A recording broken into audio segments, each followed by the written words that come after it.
Hi, everyone. We are coming to you today with my friend, Miss Shauna E. My name is Dr. Viola Pierce. I am the nurse nurturer and the CEO and the founder of the Nurse Nurturer and VP Nursing, where our goal is to equip healthcare providers to be spiritually and physically fit, financially stable, able to lead with integrity.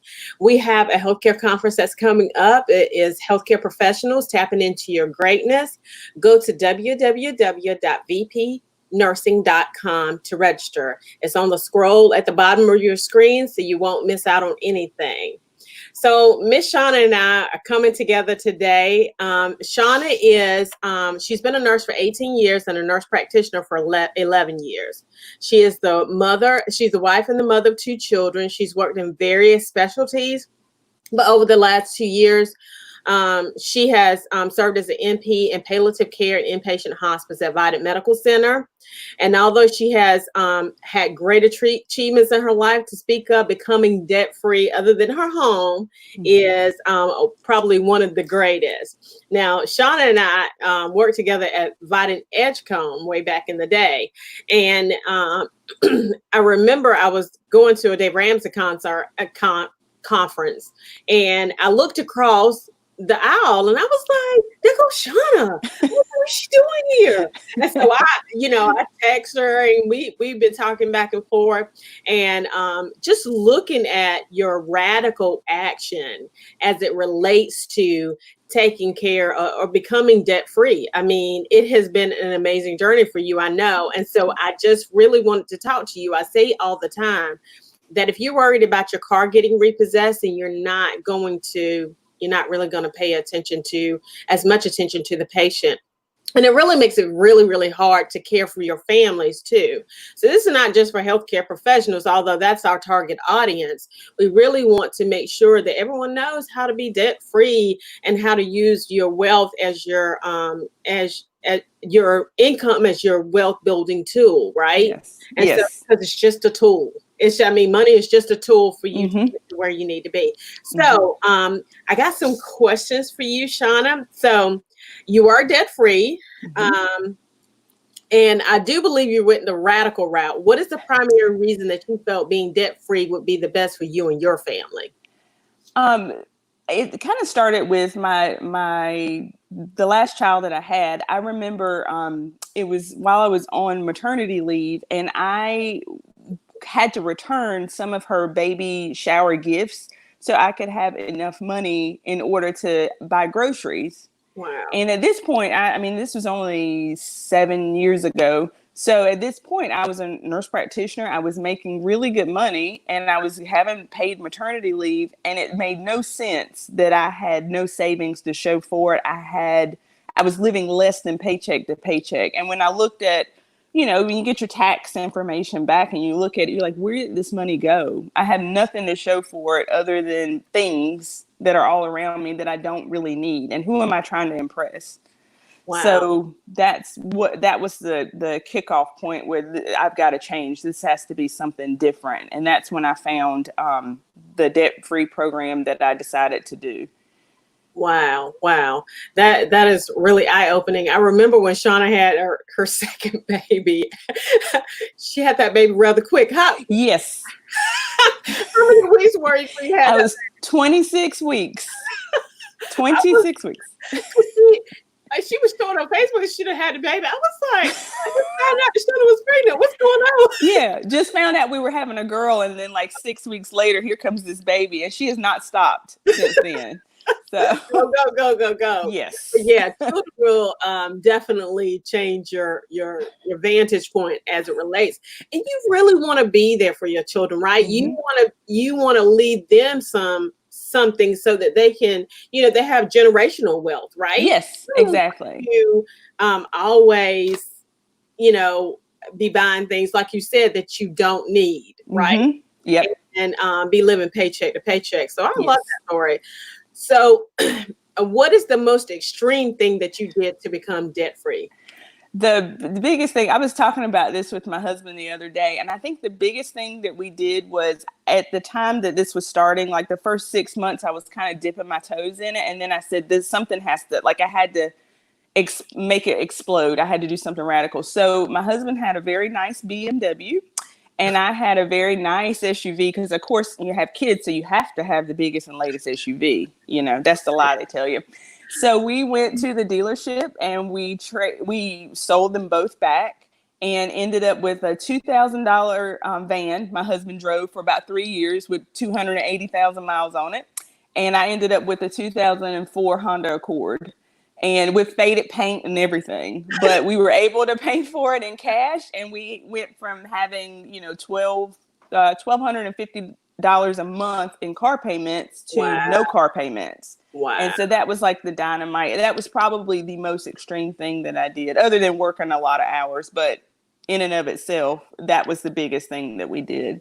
And, you know, one thing that I remember one of my friends saying is that, you know, I need the van because of the fact that I can't fit these children. Well, you can fit the children in a Corolla. You sure can. You sure can. Okay. Yep, exactly. And the biggest thing was like not, you know, I had these things, these nice cars, because of course, I think in the back of your mind, you want, it's unfortunate, but you do want people to see that you're doing well and you like these things and they look nice and you look nice driving them. But then who are you trying to impress? Right. You know, you're going around selling your baby gifts. You know, me going around selling my baby gifts to buy groceries, driving up in this nice brand new $40,000 SUV that I just didn't need. So it was eye-opening and it was humbling, but I loved that car. I almost cried when I actually sold it because it was just such a representation of our journey. It was huge.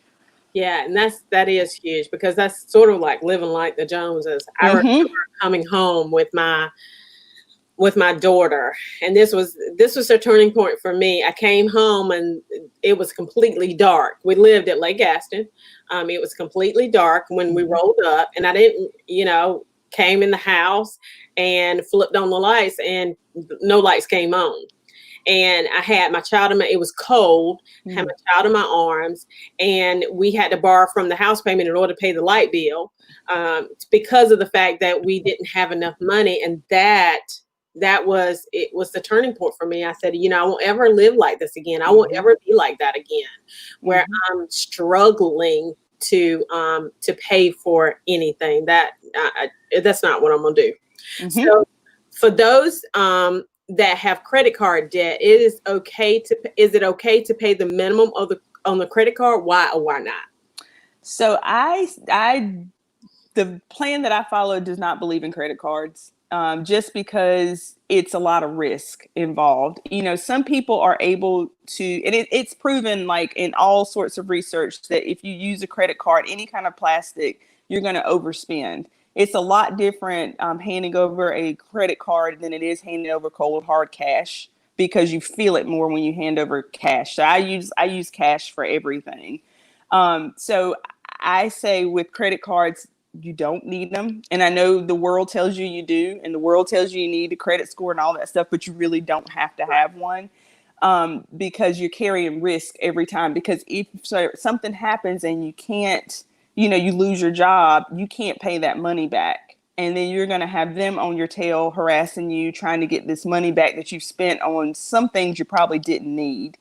So I do not think that you need, and if you do have a credit card, don't pay the minimum, try to pay them off so that you don't have that debt anymore. That's something that you don't have to do. You don't owe them anything. The credit card companies are very rich.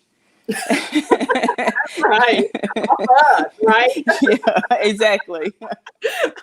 I mean, and you know, and paying it off, you know, I think that elevation or that higher level of thinking just changed my life too.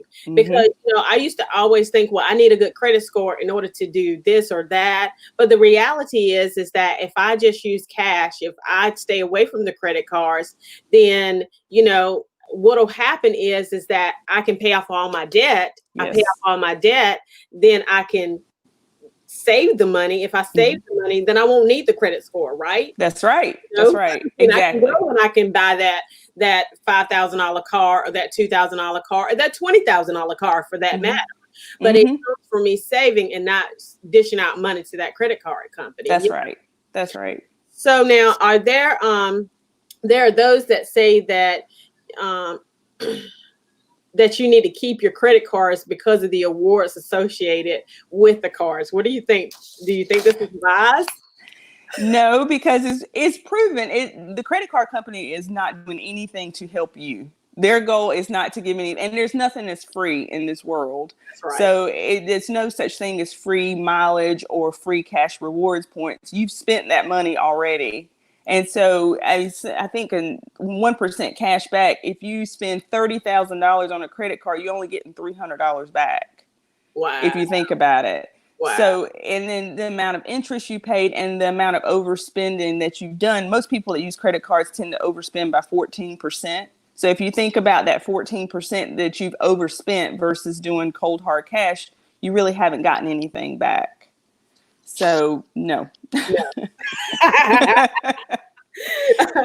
Now, how old are your children?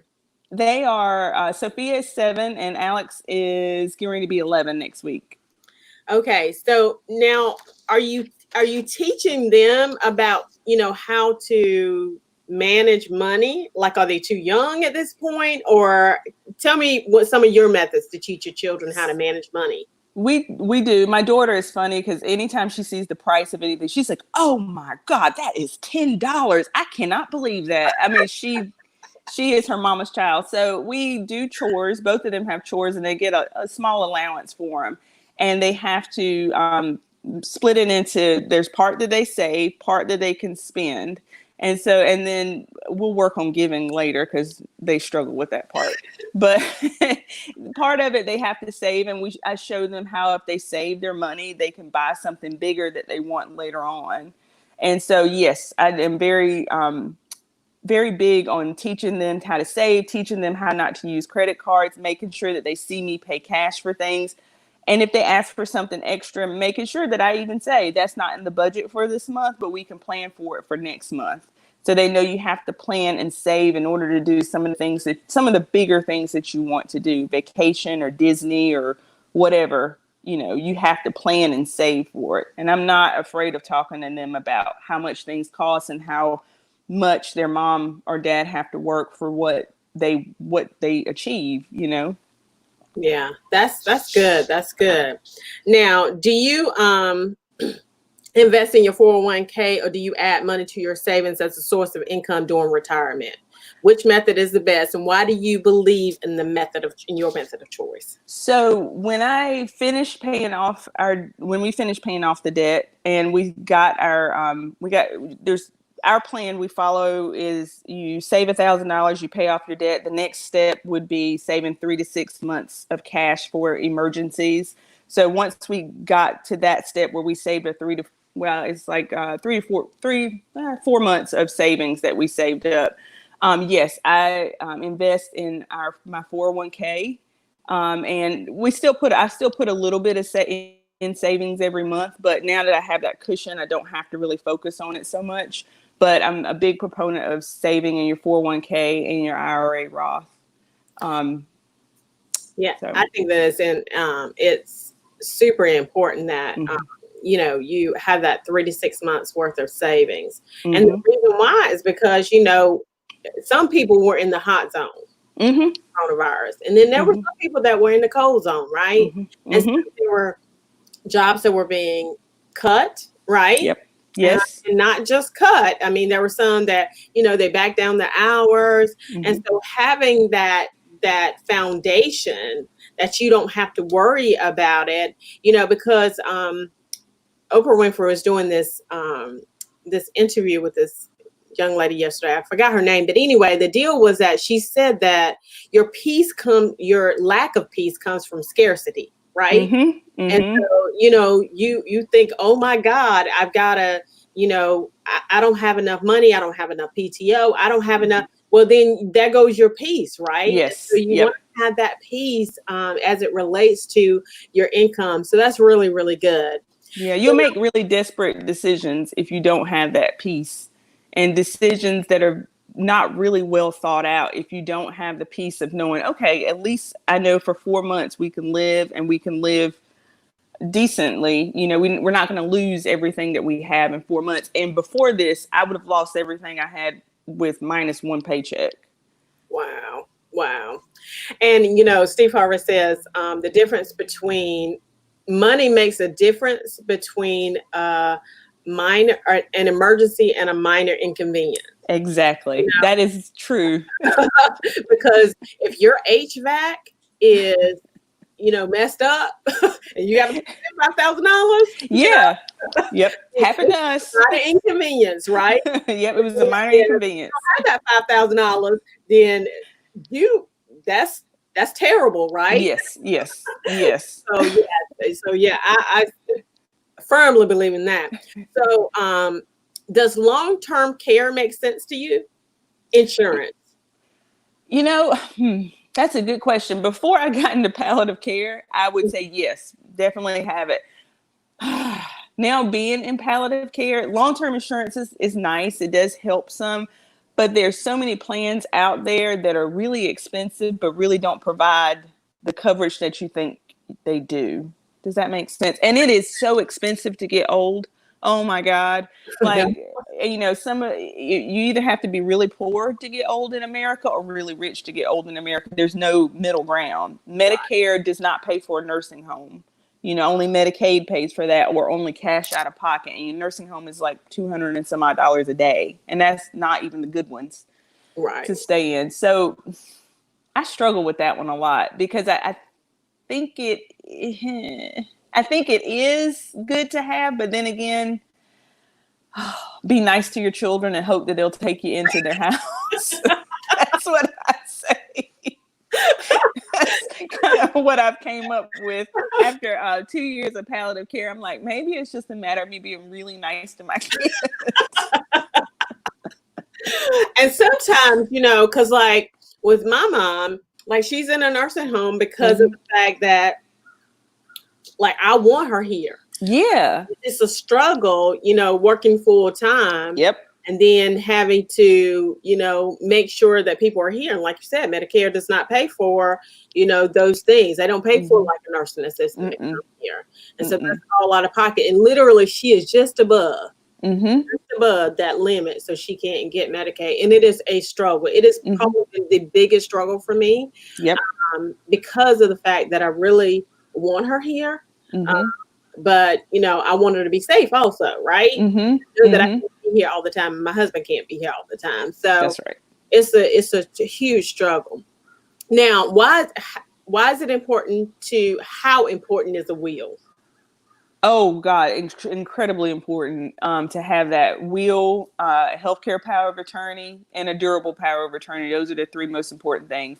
I would say a will for sure, because you want to make sure that whatever you leave behind is going to go to the person or whatever you want to leave it to, and that it's all named. Because otherwise, your family can get into a legal battle. It could be a lot of stuff that they don't really need to go through when they're already grieving your death. So even you don't have to go to a lawyer's office and spend a lot of money on doing a will. You can do one online that does kind of basic things.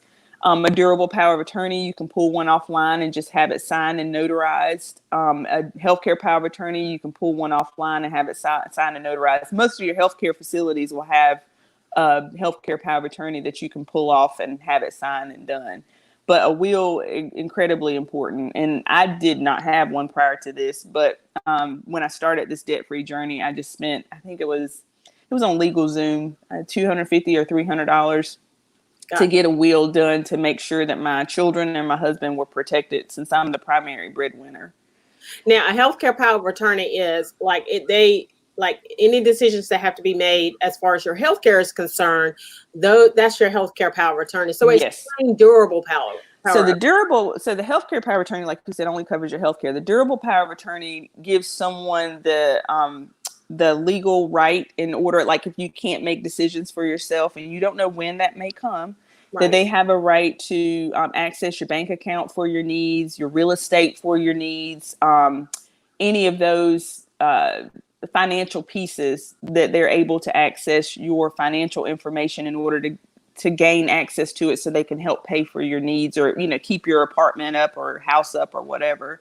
And it's not something easy that they're able to do under the radar. They're going to have like a signed document by the doctor saying that you cannot make, decisions for yourself. But it's important because I've seen people stuck in the hospital and their family not able to access their assets in order to get them to a nursing facility or someplace that they need to be. Cool. Now, if money were no object, what would you be doing right now? Oh, Lord. Oh, Lord. I would be living on a beach somewhere and just enjoying life. That would be doing what I'm doing now. I really enjoy the company, but definitely I would be working for my computer. Oh yeah. Yes, and I'd be flying all over the world. Like we'd be on a different vacation every 2 months, just living it up, living my best life. I know that's right. Now, if you were to die tomorrow, what is the one thing as it relates to money that you would regret? Ooh, good question. Probably, I was thinking about this when you sent this to me. I think the biggest thing that I would regret was, this is going to sound crazy, not spending a little more than I have spent. And it's just, I'm a very, this is why I prepare being financially fit, like being physically fit. It's almost like someone that went from being very obese to losing a lot of weight, someone that had a lot of debt to having no debt. You're scared to go back. Just like you're scared to go back to being the obese self that you were before. And so sometimes you kind of overdo it. So I would probably regret not loosening the purse strings and doing a little more fun activities and not being so hyper focused on being debt free. That's probably the one thing, but I think that's the biggest thing. And I know that sounds silly because it kind of sounds like I'm counterproductive with this whole conversation. No. But it's the truth. It's the truth. It's the honest answer, right? I mean, you have to be clear on what, because you can go. I mean, we don't want it. We want to kind of be very like in the middle, right? Yes. We don't really want to go, too far to the left, too far to the right. I mean, that's not good for anyone. Yeah. It's kind of like when we decided to go to Disney last year.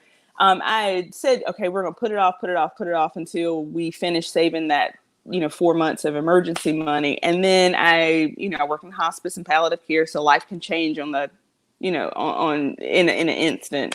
And I decided, you know what, I'm going to do it. And so we made I went through like a travel agency, put the deposit down in cash and just kind of slowed things up as far as my savings were concerned, but saved, for a few months and then was able to go to Disney. And we paid for it in cash, but I wanted to do it when my kids were that age and not to continue to wait because next year is not promised. Right. But I did, save and I did it all in cash. Nothing was on a credit card that entire time that we went. I mean, it was a blessing because I didn't have to come back home and have a $4,000 credit card bill waiting for me to figure out how to pay.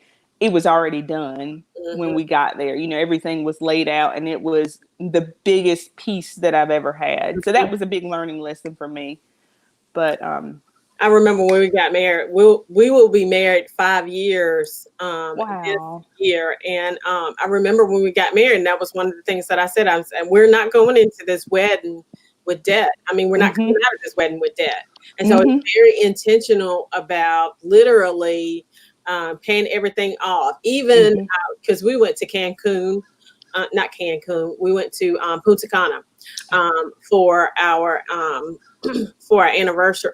For our wedding and for our honeymoon. And when we got there, before we got there, I knew that we were going. So I told my travel agent, I said, who was Miss Day Zalabato, I said, look, I need to figure out how to pay this. And so we literally set it at about 5 months worth Mhm. of payments because we got married. I mean, we got engaged in December. We got married in July. So 5 months. I said I need 5 months worth of payments and how much I need to pay every 5 months. Mhm. He told me how much I needed to pay, and I paid it all off.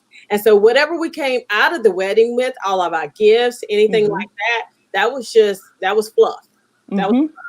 and it in that peace is the peace that surpasses all. All understanding. That is the truth. I mean, people talk about, we go to church, but at Uh-huh. the end of the day, God talks about money in the Bible a whole bunch. Yes, yes. The borrower is slave to the lender. Exactly right. And ain't nobody got time for that, right? No, no, ma'am. No, ma'am. Well, it has been a pleasure talking to you today, as always, because I love you. It's been a pleasure talking to you. So, again, we are having our first healthcare conference. It's going to be Balanced and Brilliant Healthcare Providers Tapping into Your Greatness. It's going to be August the 7th from 7:30 to 5:30. It's going to be on a virtual platform so we can keep everyone safe. It's going to be amazing. We're going to have such a good time. And then you can join from the comfort of your own homes. So go to www.V as in Victor, P as in Paul, nursing.com to register. And y'all have an awesome, awesome day. Thank you, Shauna. Thank you. Have a good day. You too. All right. Bye. Bye-bye.